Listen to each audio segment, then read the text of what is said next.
200 pares de olhos me encararam, ao mesmo tempo. Senti cada um deles como uma agulha fria na nuca. O auditório cheirava a café importado e couro de cadeira nova, esse cheiro que eu conheço bem, porque fui eu que limpei as almofadas na semana anterior com um pano úmido e detergente de limão. Andei até o centro do salão com o avental dobrado na bolsa, o coração batendo num ritmo que eu não reconhecia, e esperei o silêncio ficar pesado, o suficiente para que qualquer palavra minha cortasse. Aí, eu falei. Meu nome é Mariana Souza. Eu limpo os andares onde vocês tomam as decisões, e hoje trouxe algo que vocês precisam ver. Ninguém se mexeu. Uma mulher, na terceira fileira, abriu a boca e fechou de novo, como peixe fora da água.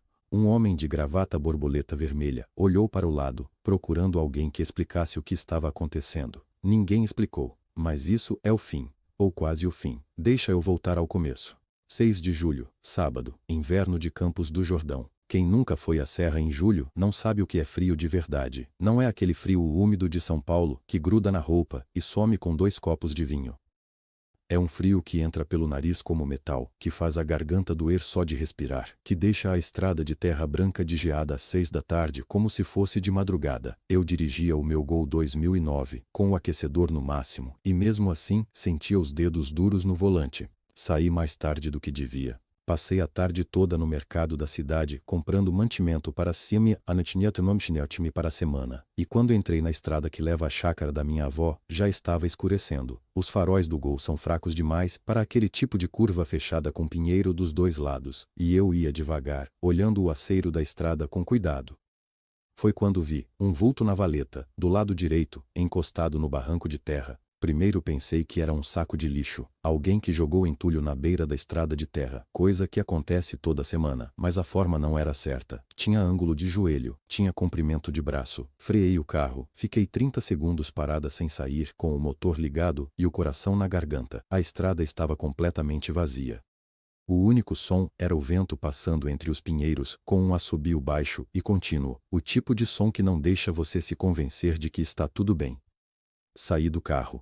O homem estava de lado, o rosto voltado para o barranco. Roupa surrada, calça escura, blusão cinza que já tinha sido preto, tênis sem cadarço, barba de semanas. A temperatura estava em torno de 4 graus, e ele não tinha casaco. Me agachei e coloquei 2 dedos no pescoço dele, pulsação, fraca, mas presente. Ei!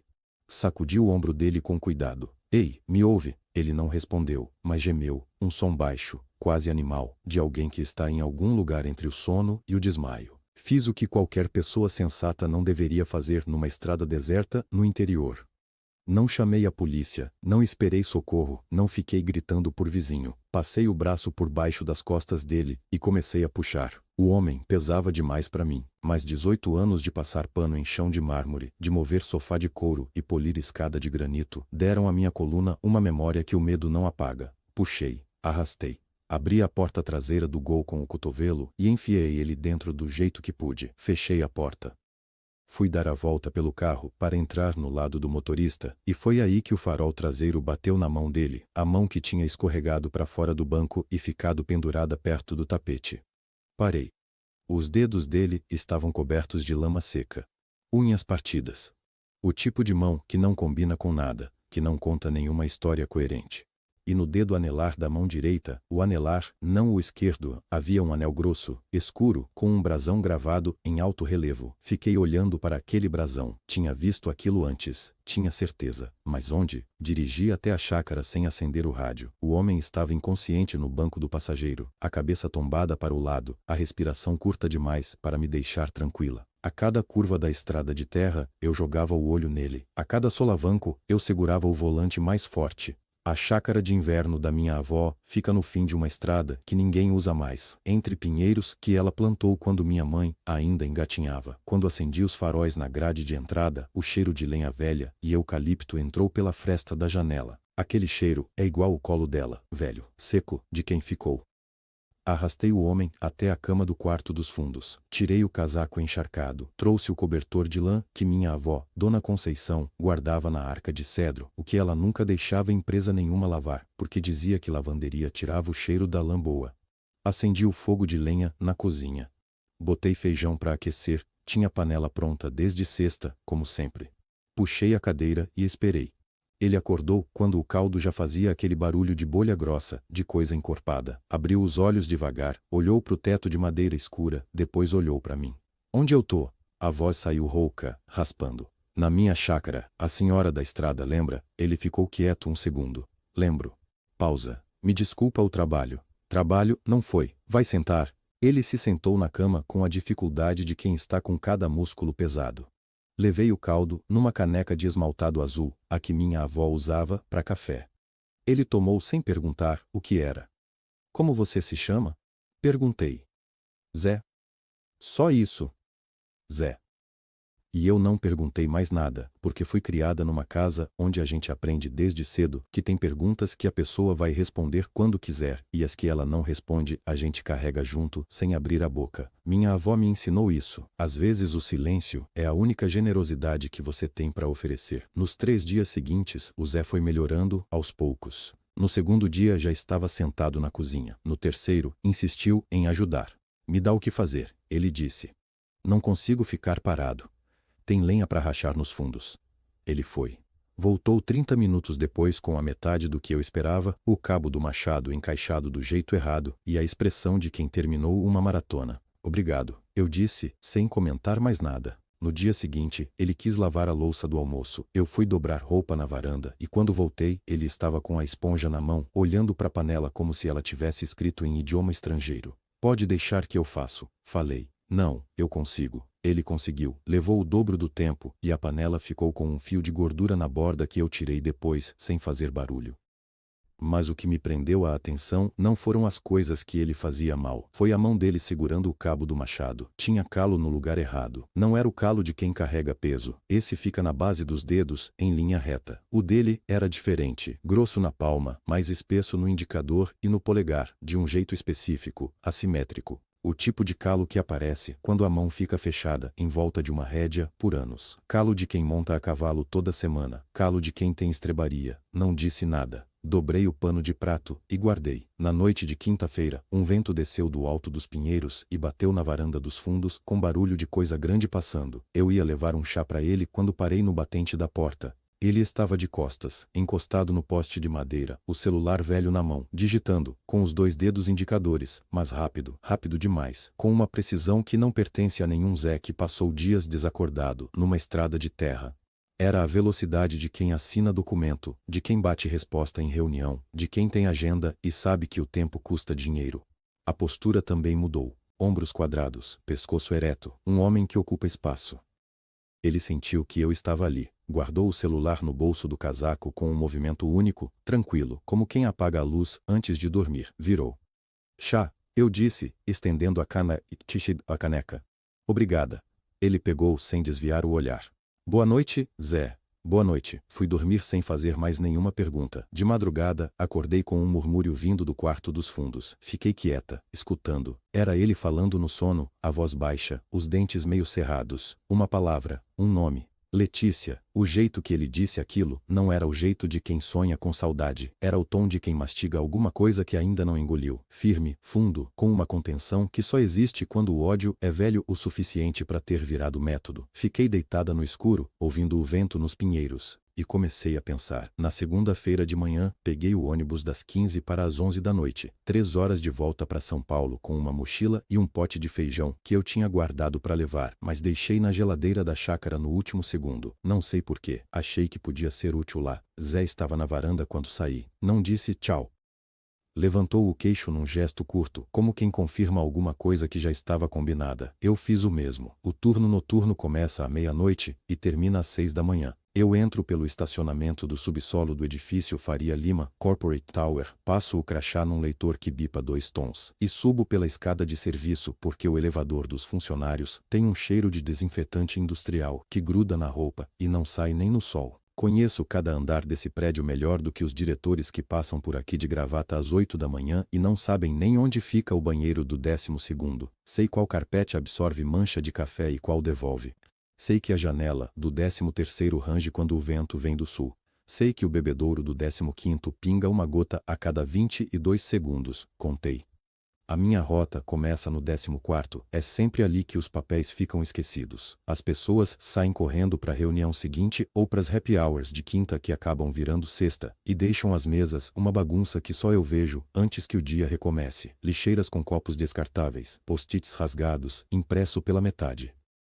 As lixeiras contam mais histórias do que qualquer ata de reunião. Nessa segunda-feira, a sala de reuniões 14B cheirava a café queimado e ao perfume enjoativo de alguma mulher que devia ter ficado até tarde. Tinha uma xícara na cabeceira da mesa e do lado, uma folha virada para baixo, daquele jeito distraído de quem esqueceu de guardar, mas não esqueceu de esconder. Eu virei a folha sem pensar. Timbre impresso no topo. Logotipo. Letras corporativas em azul marinho. Fazendas Mendes Sul. Transferência de cotas societárias. Minuta para assinatura. Ficou escrito em negrito. Prazo limite para assinatura e registro. 20 de julho. 20 de julho era daqui a 10 dias. Fiquei parada com a folha na mão por tempo demais. Depois, peguei o celular, fotografei recto e verso, coloquei a folha exatamente como estava, virada para baixo, do mesmo lado, com a mesma dobra na quina inferior, e continuei limpando. Não sei ainda por que fotografei. Às vezes, a mão faz o que a cabeça ainda não formulou. Lá pelas 2 da manhã, seu Roberto apareceu no corredor com o termos de café dele. 58 anos, bigode grisalho, o passo sempre firme mas nunca apressado. A gente divide o silêncio com respeito há 3 anos. Mariana. Café? Pode ser. Obrigada. Ele despejou numa tampa plástica e encostou no batente da porta. Tá vendo esse alvoroço todo? Ele disse, apontando o queixo pro teto, como se o alvoroço estivesse nos andares de cima. Que alvoroço? O dono sumiu. Ele falou com a naturalidade de quem comenta o tempo. Bom. Rodrigo Mendes, o das fazendas Mendes Sul, sumiu há dias. Dizem que foi sequestrado. Mas ninguém chama a polícia de verdade, sabe? Fica nesse murmúrio de corredor. Tomei o café devagar. E a família? Perguntei. A esposa deu uma nota para a imprensa dizendo que ele entrou em crise, que foi buscar tratamento. Ele deu um sorriso torto. Mas eu fico aqui até às 6 da manhã, Mariana. Eu vejo quem entra e quem sai. Essa mulher não tem cara de preocupada. Tem cara de quem tá esperando alguma coisa terminar. Devolvi a tampinha vazia. Obrigada pelo café, seu Roberto. Figura, ele disse, e continuou o ronda. Terminei a sala 14B, dobrei o saco de lixo, amarrei o nó. Na descida até o descarte do subsolo, abri a boca do saco só para conferir se tinha deixado algo que não devia. Um hábito velho, da época em que eu ainda tinha medo de errar. Foi aí que vi. No fundo do saco, entre guardanapos usados e um copo descartável amassado, havia uma caneta, Montblanc, preta, grossa, com o logo branco na tampa. Quebrada ao meio, com uma força que não foi acidente, a resina estava dobrada, não lascada. Alguém partiu com as 2 mãos, e enrolado ao redor do pedaço menor, preso com elástico, um bilhete. Papel de anotação, daqueles pequeninhos de bloco de mesa, com o canto rasgado. 3 palavras, à mão, letra firme, inclinada para a esquerda. Ele não volta. Guardei o bilhete no bolso do avental. Não mostrei para ninguém, nem para Ana Clara, quando ela me perguntou por que eu estava quieta demais no turno seguinte. Disse que estava com enxaqueca. Ela acreditou, porque eu sempre tenho alguma coisa. No ônibus de volta para a chácara, na quinta-feira à tarde, fiquei olhando pela janela sem ver nada. As chácaras passando do lado de fora como cartões postais sujos de barro. A estrada de terra começando a aparecer entre os pinheiros. Zé estava na chácara quando cheguei. Eu sabia porque a porta da varanda estava entreaberta e havia um cheiro de café velho no ar. Ele tinha mexido no fogão. Sentei na cama. Peguei o celular. Digitei devagar, como se as letras doessem, Rodrigo Figueiredo Mendes. A tela demorou 1 segundo para carregar. Sinal fraco na serra. Depois, apareceu. LinkedIn. Primeiro resultado. A foto era pequena, mas era suficiente. Terno escuro, gravata vinho, cabelo penteado para trás. Sem barba. Os olhos fundos, esses eu reconheceria em qualquer lugar, e no dedo da mão direita, apoiada na mesa de vidro, o anel com brasão. O mesmo. Fiquei 3 segundos sem respirar. Contei. 3. Fechei o aplicativo, fiquei olhando o teto de madeira da chácara por um tempo que não sei dizer quanto foi. A tábua do meio tem uma rachadura em forma de V, que a vovó Conceição nunca mandou consertar porque dizia que parecia uma andorinha pousada. Levantei. Fui até a varanda dos Pinheiros. Ele estava lá, sentado na cadeira de vime que meu avô trouxe de Aparecida do Norte, décadas atrás, olhando para o pinheiro centenário que fica no fundo do terreno. O pinheiro tem uns 18 metros, talvez mais. Nessa época do ano, a luz da tarde bate de lado e faz a sombra dele cruzar metade do quintal. Não disse nada. Puxei a outra cadeira e sentei do lado. O vento bateu entre os galhos do pinheiro com aquele som que parece respiração. Um som longo, oco, que a cidade não tem. Ficamos assim por 10 minutos. Pode ter sido 11, pode ter sido 9. Não estava contando mais. Então eu disse, sem olhar para ele, o feijão de amanhã vai precisar de mais sal. Ele deu um tempo antes de responder, curto, mas eu percebi, eu sei, silêncio de novo, o pinheiro respirando. Obrigado, Mariana. Aí, eu parei, porque eu nunca disse meu nome para ele. Em nenhum momento, nos 7 dias que ele estava na minha casa, eu tinha dito meu nome. Fiquei olhando para o pinheiro. Ele ficou olhando para o pinheiro. O sol foi descendo e a sombra foi crescendo até cobrir os dois. Não perguntei nada. Ele não explicou nada. Levantei quando a luz acabou, fui para a cozinha e comecei a picar cebola para janta, as mãos trabalhando sozinhas, enquanto a cabeça ia para lugares que eu não tinha permissão de ir ainda. Ele era Rodrigo Figueiredo Mendes, dono de fazendas em 6 municípios do interior paulista. Homem que sumiu em 4 de julho e que o mundo estava procurando ou fingindo procurar, e estava na minha chácara há uma semana comendo meu feijão e dormindo no quarto que foi da minha avó. E eu tinha usado a chácara como garantia no financiamento do carro. Documento assinado, cartório registrado, 27 parcelas restantes. A cebola ardeu nos olhos. Deixei arder. Depois da janta, ele foi pro quarto cedo. Eu fiquei lavando a louça ouvindo o rádio de pilha que fica em cima da geladeira, a estação caipira que a vovó Conceição gostava e que eu nunca mudei por preguiça ou por outra coisa que não tem nome. Às 22 horas fui pro banheiro escovar os dentes. Fechei a tranca. Sentei no chão frio de azulejo branco, com as costas contra a banheira. As mãos estavam tremendo sobre os joelhos, e eu só percebi quando tentei juntar os dedos e não consegui de primeira. Não era medo do homem, isso eu precisava me deixar entender. Não era medo dele, era outra coisa. Era o tamanho do que eu tinha no meio, uma mulher que estava esvaziando empresa, um amante que assinava os papéis. Uma assembleia que aconteceria em 20 de julho, eu tinha ouvido o nome da data num sussurro na sala 14B, 10 dias atrás, enquanto passava o pano no corredor e fingia não existir. 20 de julho. 7 dias. E eu, Mariana Souza, faxineira, 38 anos, com a chácara da minha avó pendurada num contrato bancário, eu era a única pessoa que sabia das duas pontas.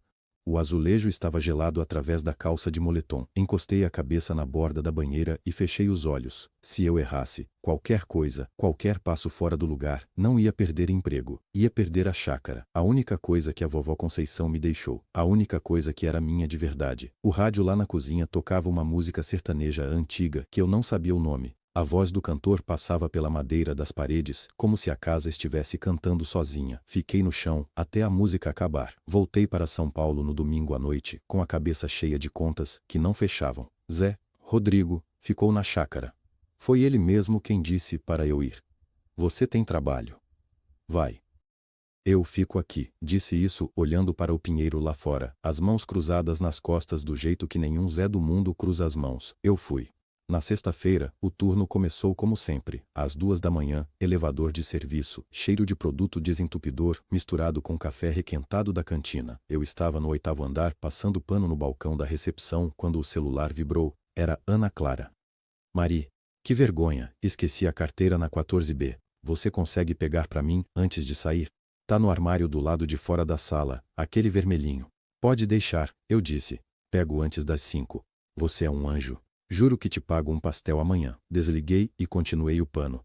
Perto das 4, subi no elevador com o balde e a rodo. 14º andar. As portas se abriram num silêncio que só existe naquele horário. Nem ar-condicionado, nem telefone. Só o zumbido elétrico das luminárias de emergência. O corredor estava escuro no fundo, mas havia uma fresta de luz embaixo da porta da sala 14B. Eu pensei, reunião atrasada. Acontece às vezes. Executivo que não tem hora para nada. Fui andando devagar porque o piso encerado escorrega e eu aprendi isso, do jeito difícil, no primeiro mês de trabalho. Quando cheguei perto da porta, ouvi. Primeiro foi a voz dela, baixa, mas com uma tensão que cortava o ar como faca em alumínio.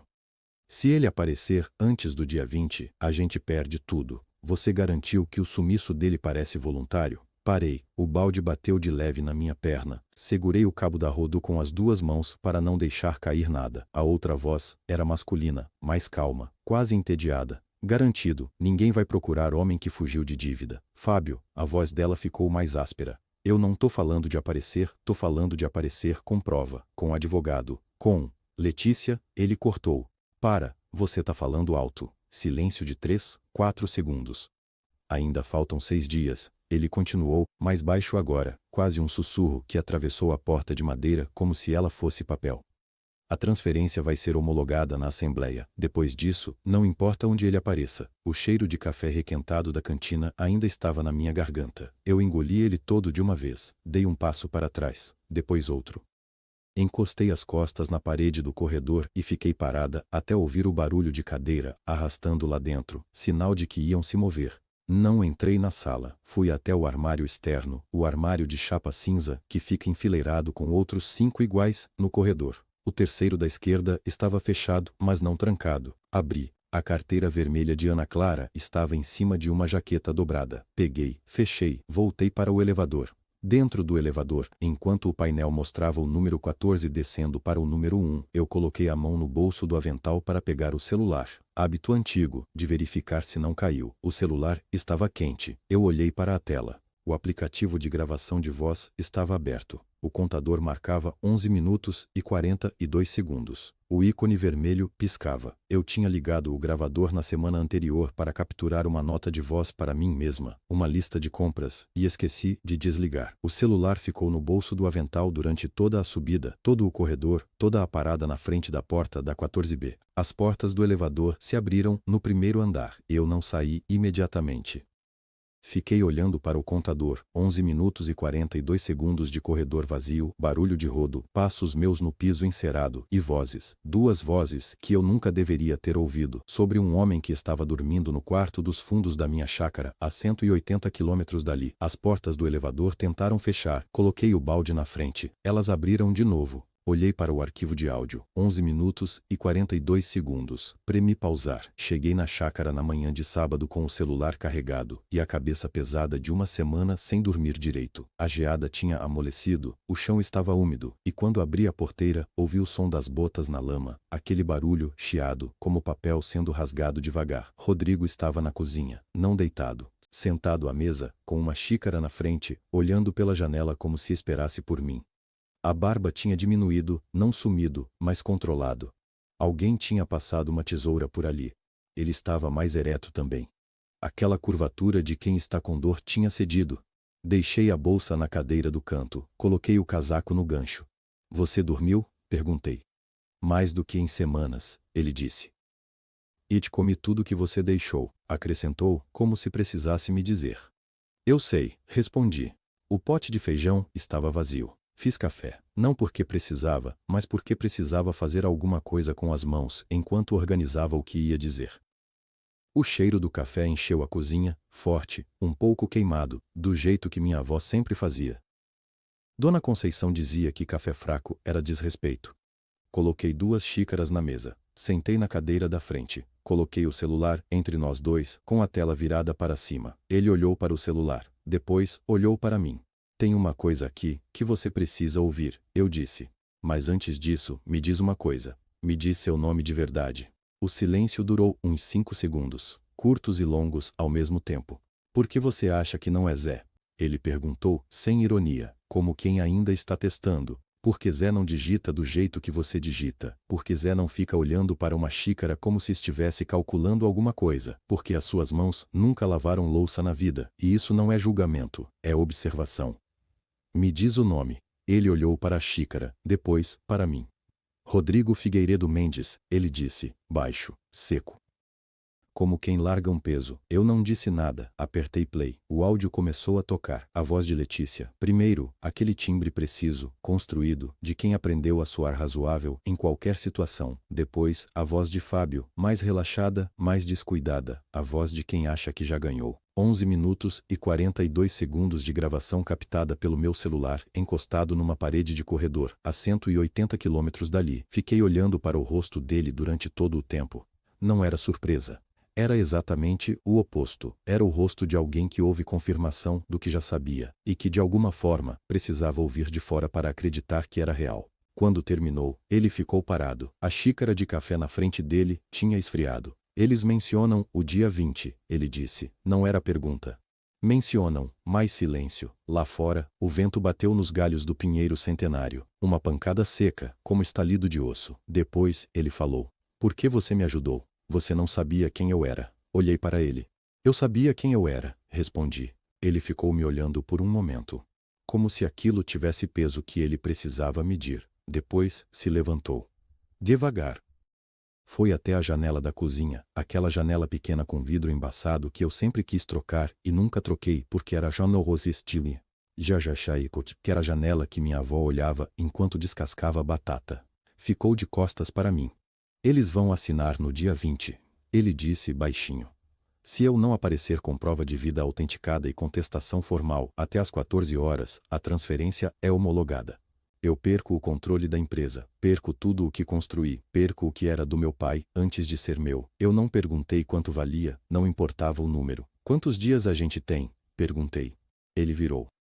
11 dias. A palavra ficou no ar entre a janela embaçada e a mesa com 2 xícaras frias. Eu já estava planejando. Eu peguei as 2 xícaras frias e virei o café no ralo da pia. Barulho de líquido escorrendo. Depois, silêncio. Senta, eu disse, sem olhar para ele. Ele ficou parado por um segundo, depois sentou. Eu fiquei de pé, de costas para a janela. A luz de julho entrava fraca, quase horizontal. Cruzei os braços. Você conhece o Faria Lima Corporate Tower? Perguntei. Conheço o endereço. Mas não conhece o prédio por dentro. Ele não respondeu. Essa era a resposta. Oh, eu trabalho lá há 6 anos, eu disse. Entro às 2 da madrugada, saio às 6 da manhã. Já limpei cada corredor daquele prédio mais vezes do que você provavelmente entrou nele. Ele me olhou com uma atenção diferente. Não era mais a atenção de alguém que está sendo ajudado. Era a atenção de alguém que começou a prestar atenção de verdade. É quando o 14º andar, continuei, tem 6 câmeras no corredor. 2 ficam apagadas entre meia-noite e 1 da manhã porque o servidor de gravação reinicia. Eu descobri isso sozinha, num dia que deixei o carrinho na frente de uma e esperei alguém me chamar a atenção. Ninguém chamou. Como você sabe que, porque eu sou invisível lá dentro, eu interrompi, sem subir o tom.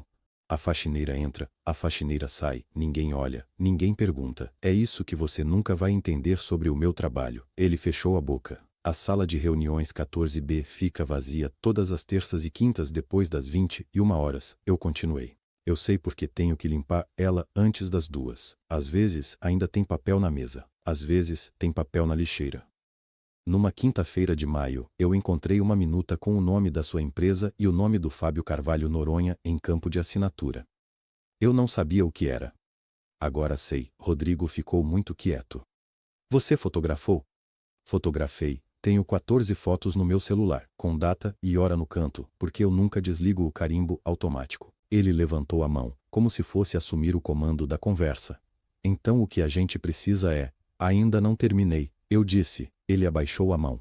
Fábio tem contato na delegacia do bairro. Eu ouvi isso num corredor, em junho, quando ele estava no celular e não me viu passando com o aspirador. Ele disse o nome do delegado. Eu não vou repetir agora, mas eu lembro.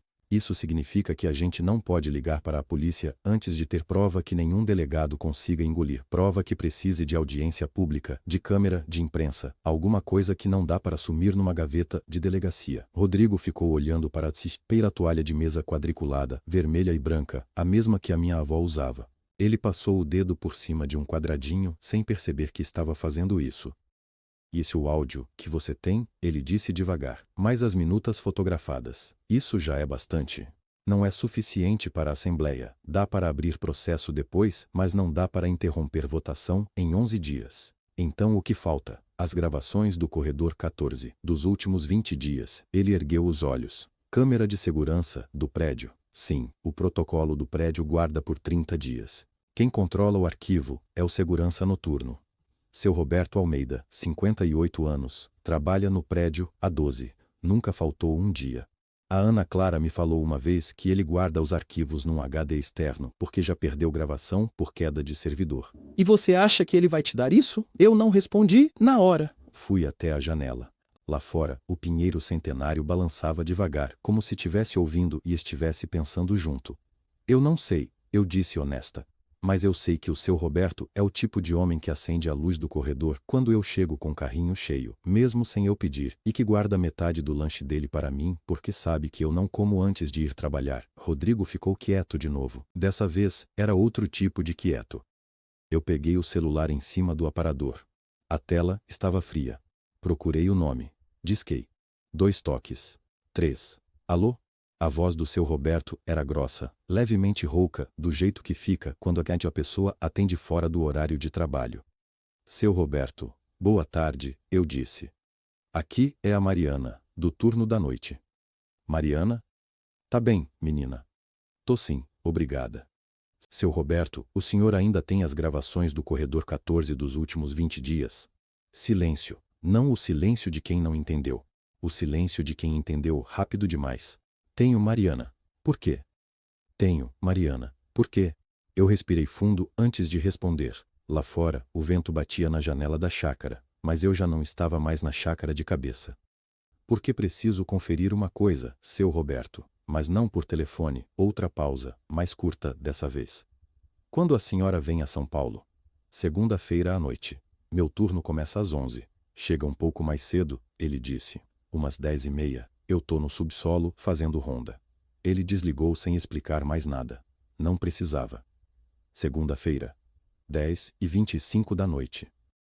O subsolo do Faria Lima Corporate Tower cheirava a graxa de freio e concreto velho, um cheiro que nunca subia para os andares de mármore, lá em cima. Seu Roberto estava sentado na cadeirinha de metal, na frente de uma fileira de monitores, com um copo de café na mão, quando eu desci pela escada de serviço. Mariana, ele acenou com a cabeça. Senta aqui. Não havia cumprimento longo. Era assim com ele, direto, sem enfeite. Eu puxei uma caixa de papelão virada e sentei do lado. Eu trouxe pão de queijo, eu disse, tirando o saquinho da bolsa. Fiz no fim de semana. Ele olhou para o saquinho. Depois, para mim. Havia algo no rosto dele que não era exatamente emoção, era reconhecimento. O jeito que uma pessoa olha quando alguém faz uma coisa simples que a maioria não faz mais. Obrigado, menina, ele disse, baixinho. Ficamos em silêncio por um instante. Na tela do monitor central, o corredor do 14º andar aparecia cinza e quieto. Luzes de emergência acesas, nenhum movimento. Eu não posso te dar arquivo nenhum, ele disse, sem olhar para mim. Sem ordem judicial, sem liberação da administração. Você sabe disso. Eu sei, o seu Roberto. Eis, mas tô tendo uma irregularidade técnica aqui nessa câmera do corredor 14. Ele clicou em alguma coisa no teclado. Uma imagem que ficou travada num horário esquisito. Quero ver se você enxerga o mesmo que eu, porque às vezes o cansaço prega peça na gente. A imagem na tela mudou. Data: 11 de julho. Horário: 23h47. Letícia Drummond Mendes entrou pelo corredor com um salto que não fazia barulho nenhum, o tipo de sapato que foi feito para não ser ouvido. Atrás dela, Fábio Carvalho Noronha, de pasta preta debaixo do braço. E atrás de Fábio, um homem mais velho, de terno bege, carregando uma maleta de couro com o símbolo dourado de um cartório particular. Os três entraram na sala, 14B. Eu segurei o celular com as 2 mãos. Tirei a foto da tela, depois mais uma, enquadrada diferente, pegando o horário e a data no canto do monitor. Seu Roberto continuava olhando para frente, não virou a cabeça uma vez. Irregularidade técnica resolvida, ele disse, e clicou de volta para me pôr a imagem ao vivo. Eu guardei o celular na bolsa. As mãos estavam frias, mas firmes. Seu Roberto, eu disse. Por que o senhor está me ajudando? Ele pegou um pedaço do pão de queijo, demorou para responder, mastigou, bebeu um gole do café. Minha filha mora em Heliópolis, ele disse. Trabalha numa creche, recebe um salário e 200. Pausa. Ano passado, o dono da creche tentou tirar o alvará dela para construir estacionamento no lugar. Levou 6 meses, 3 advogados que ela não tinha dinheiro para pagar e um mutirão de mães na porta da prefeitura. Ele pousou o copo na mesa. Eu sei o que acontece quando gente poderosa decide esmagar quem não tem advogado. Eu vi minha filha quase perder o emprego por causa de alguém que nunca vai ter que prestar contas para ninguém. Eu não disse nada. Não havia nada que eu pudesse dizer que não diminuísse o que ele tinha dito. Vai lá trabalhar, Mariana, ele falou. E guarda bem esse celular. Subi pela escada de serviço com a bolsa apertada contra o corpo. O elevador de carga estava aberto no térreo. Eu entrei, apertei o botão do 14º. As portas fecharam. No 9º andar, o elevador parou. As portas abriram. Letícia Drummond Mendes entrou. Estava de casaco preto, cabelo preso, perfume que custava mais do que um mês do meu salário. Ela entrou sem olhar. Depois olhou. Os olhos dela pousaram em mim por um segundo, e eu vi o exato momento em que ela processou o que estava vendo. Avental dobrado na alça da bolsa, carrinho de limpeza encostado na parede ao fundo, mãos sem anel. Ela virou o rosto para a porta do elevador, e foi como se eu tivesse sumido. O elevador chegou no 14º com um som de sino fino, metálico. Eu saí. Ela ficou. Nunca mais olhei para trás. 2 dias. Era o que sobrava. Às 22h de 18 de julho, eu estava num quarto de hotel no centro de São Paulo, 3º andar, sem varanda, janela dando para um corredor de ventilação. O ar cheirava a desinfetante industrial e a isopor molhado. A cama era de solteiro, com colcha listrada de azul desbotado. Foi eu quem escolhi esse hotel. Rodrigo não queria, eu vi na cara dele quando chegamos. Mas eu disse, quanto menos conforto, menos rastro. Ele não respondeu. Assinou como Rodrigo Souza. Souza. Não sei se foi homenagem ou descuido. Ele estava sentado na única cadeira do quarto, laptop aberto no colo, esperando a chamada. Eu estava na borda da cama com a bolsa no chão entre os pés, e dentro da bolsa, dobrado, o avental. E dentro do avental, enrolado num saco plástico de mercado, a caneta Montblanc quebrada e o bilhete escrito à mão. Eu tinha guardado aquilo desde o dia seguinte à chegada dele na chácara. Uma segunda de manhã, quando ele ainda dormia, tinha visto o saco cair do bolso do casaco velho enquanto eu lavava. Tinha lido, tinha guardado. Ele não volta. Letra redonda. Caneta de mulher que escreve rápido e que não esperou a tinta secar. Eu guardei porque alguma coisa em mim soube, desde aquele momento, que aquilo era prova de intenção, não só de traição, de intenção de sumir com tudo, enquanto ele desaparecia. Às 23h, a tela do laptop acendeu com a chamada de vídeo. O advogado se chamava Hélio. Voz de quem cresceu no interior e nunca fingiu que não cresceu. Camisa social aberta no colar. Escritório ao fundo com estante de madeira escura. Rodrigo, ele disse, e parou. Meu Deus, você ficou magro. Hélio, a voz de Rodrigo saiu diferente, mais baixa, mais real. Tenho menos de 1 hora, pode me ouvir? Pode falar. Rodrigo foi direto. O áudio gravado, as fotos das minutas, a captura da tela do sistema de segurança com data e hora, tudo que eu tinha colocado no pendrive durante a semana anterior, sentada na mesa da cozinha da chácara às 5 da manhã, com a floresta ainda escura do lado de fora. Hélio escutou sem interromper. Eu ouvi o riscar de uma caneta no papel. Ele estava anotando. As provas são suficientes para a impugnação de urgência? Rodrigo perguntou. São. Pausa curta. Com o áudio e a captura do sistema, eu consigo protocolar a notificação de presença antes das 14 horas do dia 20. Isso trava qualquer transferência de cota durante a Assembleia, enquanto o processo não for julgado. E se eles negarem a entrada dos documentos no auditório? Aí a notificação já está protocolada no cartório. Não tem como negar. A validade jurídica independe da Assembleia. Rodrigo encostou na cadeira. A luz do laptop recortava o rosto dele de baixo para cima. Ângulo ruim, honesto.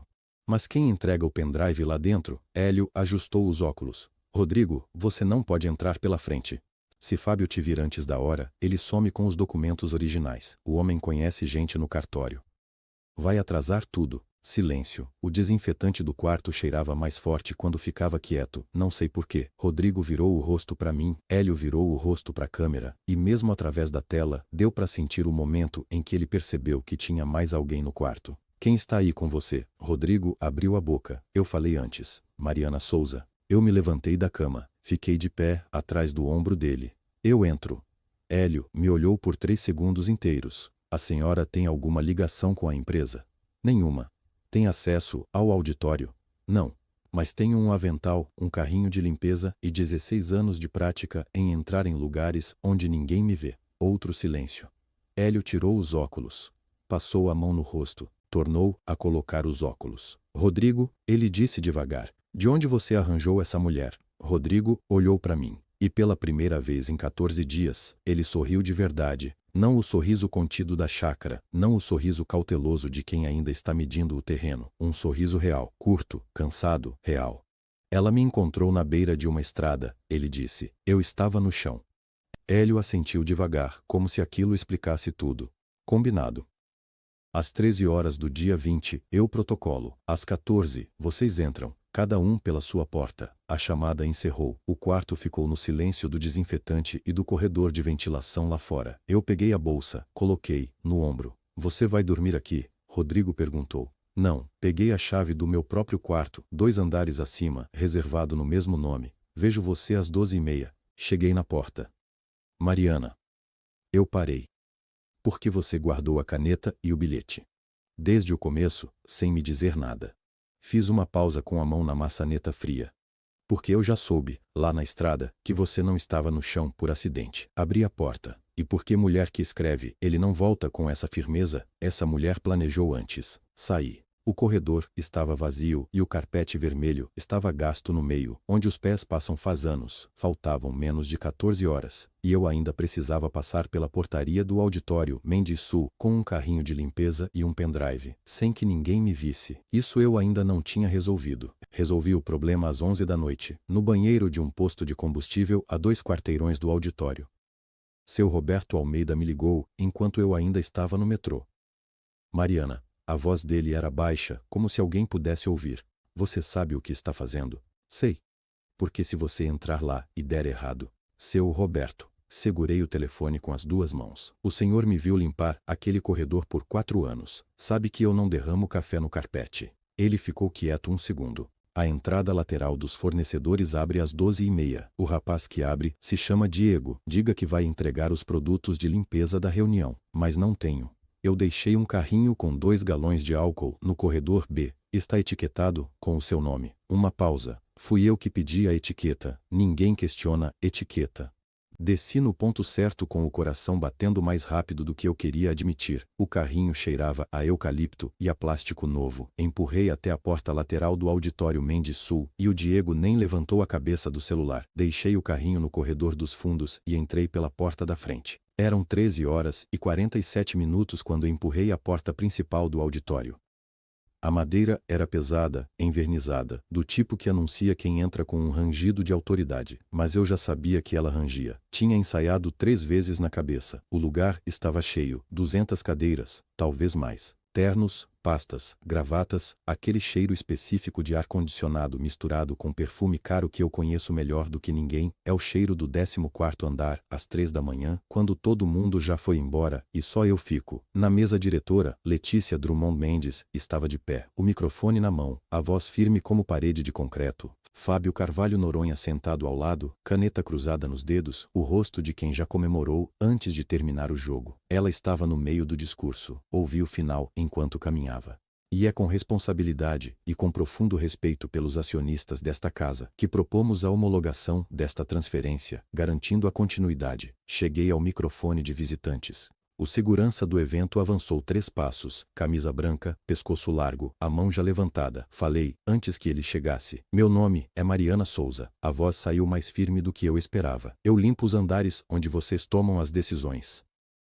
E hoje, trouxe algo que vocês precisam ver. O segurança parou. Não sei se foi o tom, não sei se foi o avental dobrando para fora da bolsa sem querer, mas ele parou. Letícia se levantou da cadeira devagar, como quem não quer mostrar que se assustou. Retirem essa mulher. Foi então que a porta dos fundos abriu. O som dela batendo de leve contra a parede metálica, aquele toque seco, cortou o auditório inteiro. Rodrigo Figueiredo Mendes entrou, barbeado, de terno escuro. Ao lado, um advogado de pasta aberta e um documento na mão. A impugnação, protocolada ainda de manhã, antes que qualquer câmera chegasse. 200 pessoas viram ao mesmo tempo. Letícia virou para Fábio. Fábio já estava olhando para a saída. Caminhei até o projetor que ficava na lateral da mesa. A entrada estava ali, pequena, prata, do tamanho de uma unha. Encaixei o pendrive. A tela de 3 metros acendeu. Era o corredor do 14º andar. A câmera de segurança que seu Roberto Almeida deixou gravando porque eu pedi, porque eu perguntei se o sistema registrava, e ele disse que sim, mas que ninguém assistia. 23 horas e 47 minutos.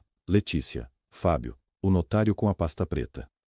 O áudio começou a tocar. A voz de Letícia Drummond Mendes encheu o auditório do Mendes Sul de ponta a ponta, grave e nítida como uma confissão feita para durar. Se ele aparecer antes do dia 20, a gente perde tudo. O silêncio durou talvez 4 segundos. 4 segundos em que o auditório inteiro respirou junto, e depois não respirou mais. Então, a porta do fundo abriu. Rodrigo Figueiredo Mendes entrou de terno escuro, barbeado, com o cabelo penteado e uma expressão que eu nunca tinha visto no rosto dele na chácara. Na chácara, ele tinha olhos de quem perdeu tudo. Ali no auditório, ele tinha olhos de quem veio buscar de volta. Letícia se levantou tão rápido que derrubou a cadeira. O barulho metálico bateu nas paredes e voltou.